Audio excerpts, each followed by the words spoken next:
You've driven past it 1,000 times. The marquee, the glass ticket box, the smell of butter that reaches the parking lot before you reach the door. Somewhere in the back of your mind, there is a version of you who owns this building. Your name on the lease. Your programming on the board. A line down the sidewalk on a Friday in July made of people who left their houses specifically to sit in a room that belongs to you. It is one of the last businesses in America that people love before they walk in. It is also a business where you will not own a single frame of what you sell, and where roughly half of every ticket goes to a studio that has never seen your building. So start with what the building costs. A ground-up multiplex is a 7-figure project before you hang a single poster.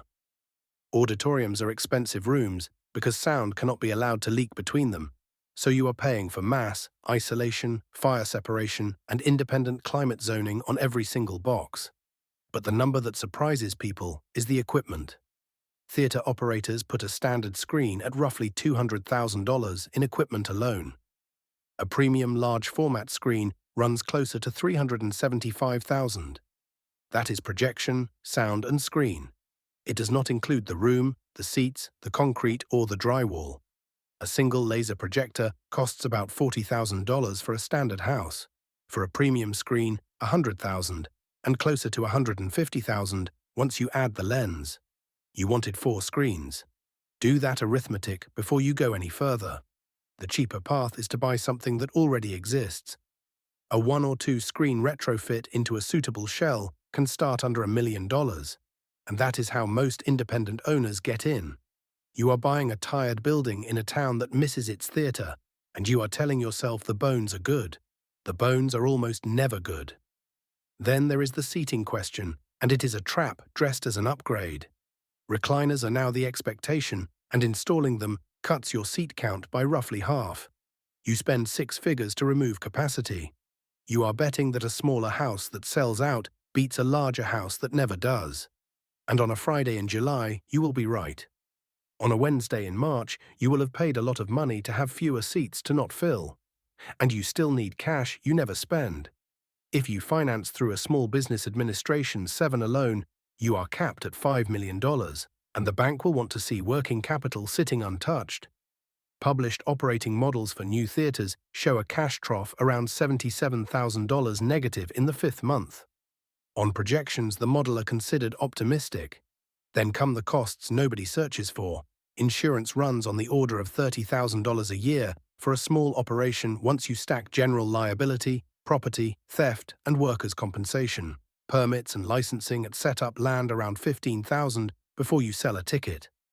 Health department, fire department, sign permit, business license, point of sale. And then there is the one that catches almost every first-time owner. Under the Americans with Disabilities Act, the Department of Justice issued a rule requiring movie theaters that show digital films to provide closed captioning and audio description. That means captioning devices, audio description receivers, and enough of them to serve your seat count per auditorium, maintained and working. It is not optional. It is not waived by good intentions. It is enforced by complaint. None of that has shown a movie yet. Now zoom all the way in. One person, one ticket.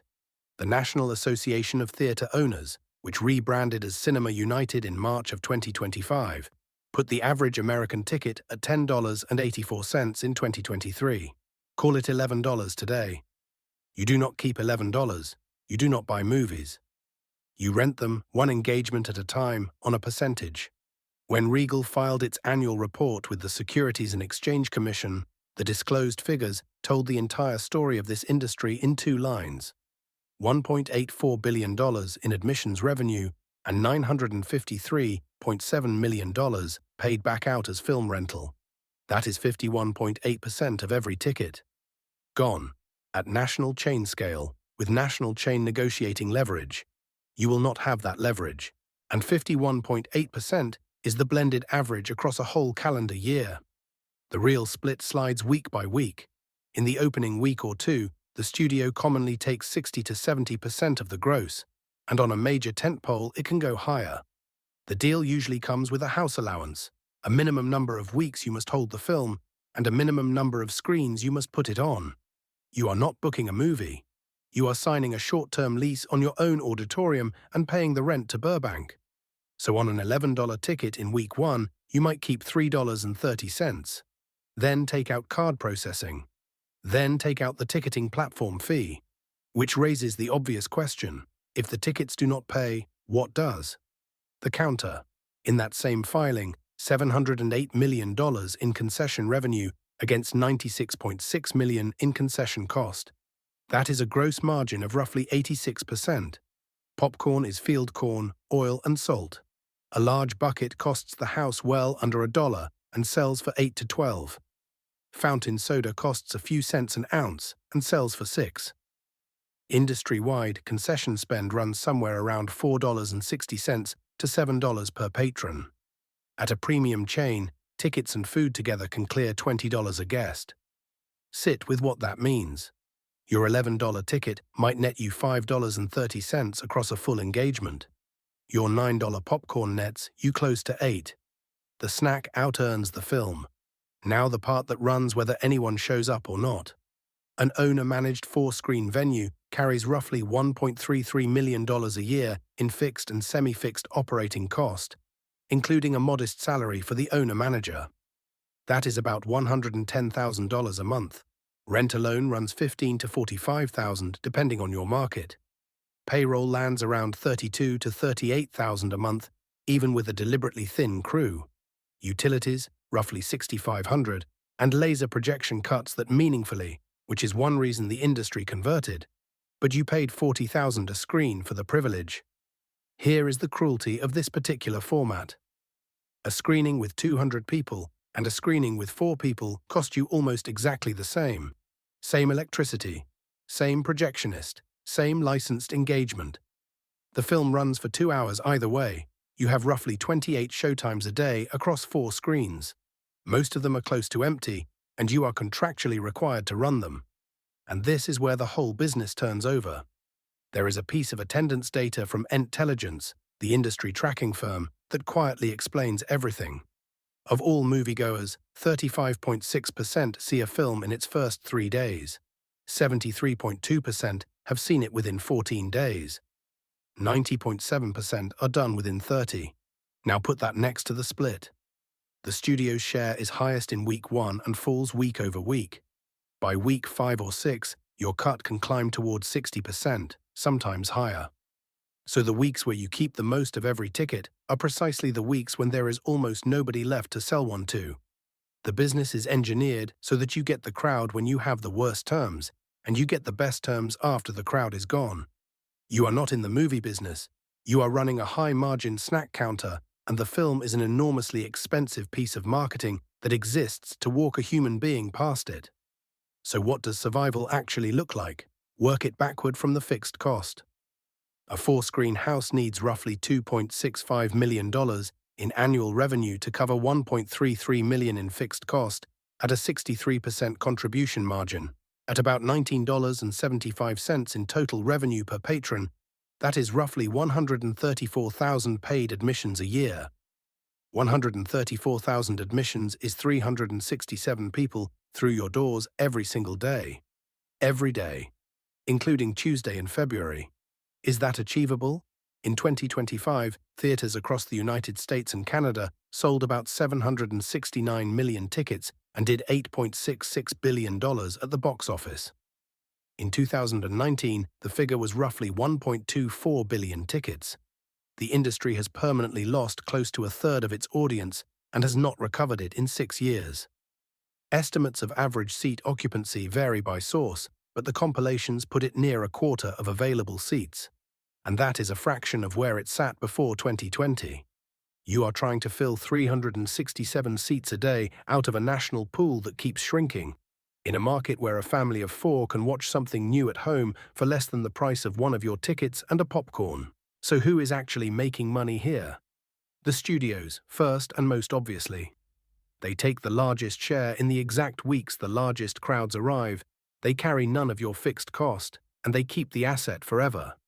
Your engagement ends and the film moves on to streaming, television, and licensing, earning for decades while your projector depreciates in a dark room. The landlord if you lease. $15,000 to $45,000 a month, collected in full, whether the film opened big or died on arrival. Zero exposure to the box office. The equipment manufacturers, on a 10 to 15-year replacement cycle you cannot skip. A laser projector is rated for around 100,000 hours. Then you buy it again. And there is a structural change most people missed entirely. In 2020, at the request of the Department of Justice, a federal court terminated the Paramount consent decrees, the antitrust rules that since 1948 had barred film studios from owning theaters outright and from imposing block booking and forced minimum runs. 70 years of guardrails on American exhibition came off, right as the audience collapsed. You are the last party in the chain to get paid, and the only one holding a building. So who does this actually work for? It works for the owner who owns the ground. If the real estate is yours and unmortgaged, the theater stops being a tenant feeding a landlord and becomes a use for an appreciating asset. It works for the operator who understands that this is hospitality with a screen attached. A real bar, a real kitchen, a private rental calendar, memberships, birthday parties on Saturday mornings, a repertory night that fills 300 seats for a 40-year-old film you licensed for a flat fee instead of a percentage. It works in a town of 15,000 people that lost its theater and would treat yours as civic infrastructure. It destroys the person who buys it because they love movies. That person borrows against a house, opens 4 screens, books the same tentpole as the multiplex 11 miles up the highway, and finds out in month 5 that the projector burns the same electricity for 4 people as it does for 200. Love of film is not a competitive advantage in this industry. Every single person bidding on that building loves film.